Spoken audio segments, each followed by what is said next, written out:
Welcome back to another edition of Tesla Quick Tips, and today I'm going to show you how to use the Dashcam viewer. It's very easy to use. All you have to do is go to the upper right of your screen, and right next to the Sentry mode icon, you'll see the Dashcam icon, which looks like a little camera. So you come here and you hit the launch viewer button. Now I'm on the viewer. I can play this footage.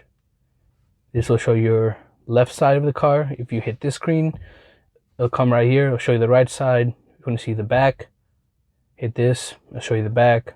Front, show you the front. It's very easy, self-explanatory.